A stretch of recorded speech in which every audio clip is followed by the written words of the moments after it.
नमस्कार, the news post देख रहे हैं आप और मैं हूं समीर।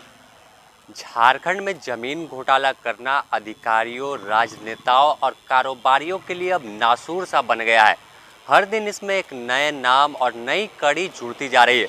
जिस तरह से ईडी की कार्रवाई चल रही है, संभवतः आने वाले दिनों में राजधानी रांची के कई राजनेता, कारोबारी और अधिकारियों पर ईडी की दबिश दिख सकती है।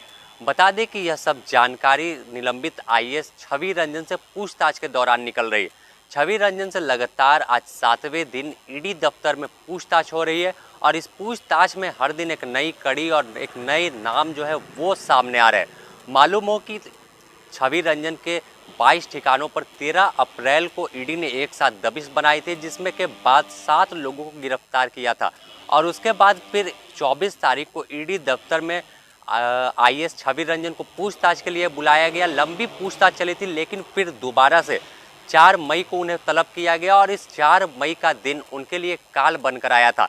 जिस तरह से ईडी के सवालों का जवाब आईएएस छवि रंजन नहीं दे पाए, तो इसके बाद उन्हें लंबी गिरफ्तारी के बाद, लंबी पूछताछ के बाद उन्हें गिरफ्तार कर लिया गया था और इस गिरफ्तारी के बाद कोर्ट में पेश करने के बाद ईडी ने 6 दिन की रिमांड पर लेकर पूछताछ किया और जब रिमांड अवधि शुक्रवार को पूरी हो गई तो फिर दोबारा से रिमांड की मांग की गई, तो दोबारा से 4 दिनों की रिमांड ईडी को कोर्ट की ओर से मिली है। तो फिर आज पूछताछ शुरू है और आज पूछताछ का 7वां दिन है। बता दें कि यह मामला सेना की जमीन घोटाला, चेशायर होम की जो जमीन घोटाला और अन्य जमीन घोटालों की जांच ईडी कर रही है। इन अधिकारियों को उम्मीद नहीं थी कि एक जमीन का घोटाला मामला इनके सलाखों के पीछे जाने का कारण बन जाएगा। झारखंड में अब बड़े पैमाने पर जमीन के हेराफेरी की जांच ईडी कर रही।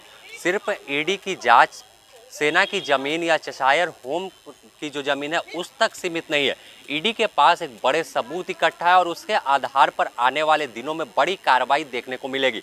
अगर हम बात जमीन के मामले में कर रहे हैं तो जमीन के मामले में रांची के सबसे बड़े कारोबारी न्यूक्लियस मॉल के मालिक विष्णु अग्रवाल का भी आया। उन्हें भी तलब किया गया ईडी दफ्तर, लेकिन वह उपस्थित हुए तो सवालों का जवाब नहीं दे पाए। उन्होंने अपने खराब स्वास्थ्य का हवाला देते हुए ईडी के सवालों से बच गए, लेकिन ईडी की ओर से दोबारा उन्हें भी तलब किया जाएगा। और आखिर जो 1 करोड़ रुपए विष्णु अग्रवाल और प्रेम प्रकाश के जरिए छवि रंजन तक पहुंचा था, तो इसका सोर्स क्या है और कितनी ज़मीन है। उम्मीद है कि ईडी न्यूक्लियस मॉल के ज़मीन की भी जांच करने वाली है और इसके अलावा जो न्यूक्लियस मॉल नया कांके में बना उसकी भी, क्योंकि बताया जाता है कि सारी जो ज़मीन है वह अवैध तरीके से कब्जा की गई है। और अगर हम लालपुर वाले न्यूक्लियस मॉल के ज़मीन की बात करें तो वहाँ पर लोग बताते हैं कि पहले एक हॉस्टल हुआ करता था, लेकिन विष्णु अग्रवाल का रसूख इतना था कि उस हॉस्टल को ध्वस्त कर वहाँ पर एक आलीशान मॉल का निर्माण करा दिया गया। विष्णु अग्रवाल के पीछे कई राजनेता और कई बड़े अधिकारियों का हाथ है। उन्हीं के बलबूते पर विष्णु अग्रवाल इतना फल फूल रहा है। न्यूक्लियस मॉल में भी बताया जाता है कि कई जो राजनेता हैं और कई बड़े अधिकारी राज्य के उनका पैसा लगा हुआ है। तो इन तमाम चीज़ें जो है वह ईडी गहनता से जांच कर रही है और कार्रवाई के मूड में है। जैसे ही ईडी की दबिश झारखंड में बनी है तो तमाम वैसे लोगों की नींद उड़ी हुई है जो ज़मीन का हेराफेरी करते थे, गरीबों की ज़मीन पर अवैध तरीके से रसूख का इस्तेमाल कर कब्जा करते थे। तो अब पूछताछ में अभी कई जानकारियां निकल रही है। तो इसके अलावा अगर हम बात करें तो इसी ज़मीन घोटाले मामले में ईडी रांची के रजिस्ट्रार कार्यालय में भी छापेमारी कर चुकी है और वहां से जो दस्तावेज मिले थे उसके आधार पर कोलकाता के एडिशनल एश्योरेंस ऑफ जो रजिस्ट्रार है उन्हें तलब किया गया, रांची के रजिस्ट्रार को तलब किया गया। तो तमाम लोगों से कागजात को दिखाकर ईडी पूछ रही है कि आखिर यह फर्जी तरीके से जब दस्तावेज बनाया गया था तो आपने रजिस्ट्री इन तमाम ज़मीनों को किस आधार पर किया था। तो इससे भी जब सवाल ईडी के अधिकारी पूछ रहे हैं तो तमाम अधिकारी जो है वह शांत पड़ जा रहे हैं, वह उनके पास इसका कोई जवाब नहीं है।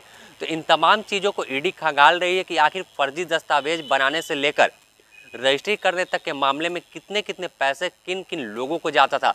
और इस तमाम खेल में तमाम अंचल अधिकारी, राजस्व कर्मचारी की भी बड़ी भूमिका थी। अंचल स्तर पर जिस ज़मीन का क्लियरेंस देना था तो अंचल अधिकारी को एक मोटी रकम पहुंचाई जाती थी और उसके आधार पर वह वहां से रजिस्ट्री के बाद मोटेशन हो या रसीद काटना हो, तमाम चीज़ों को वह पूरा करते थे।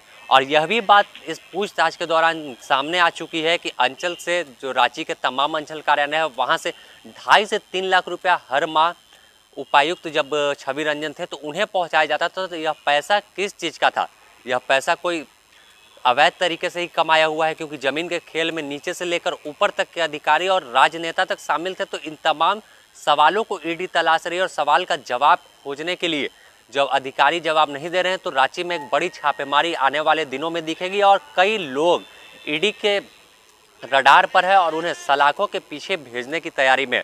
छवि रंजन से जैसे ही पूछताछ कंप्लीट होगी, दोबारा से जो 4 दिन की रिमांड मिली है, इसके बाद फिर 4 दिनों की उम्मीद है कि कोर्ट की ओर से रिमांड की मांग ईडी के अधिकारी करेंगे और फिर जब 14 दिन का रिमांड पूरा होगा तो उन्हें होटवार भेजेगी। लेकिन इस दौरान एक बड़ी कार्रवाई राजधानी रांची में देखने को मिलेगी। द न्यूज़ पोस्ट आपको तमाम अपडेट से रूबरू कराता रहेगा। अपने सहयोगी संतोष के साथ Sameer, the news post Ranchi.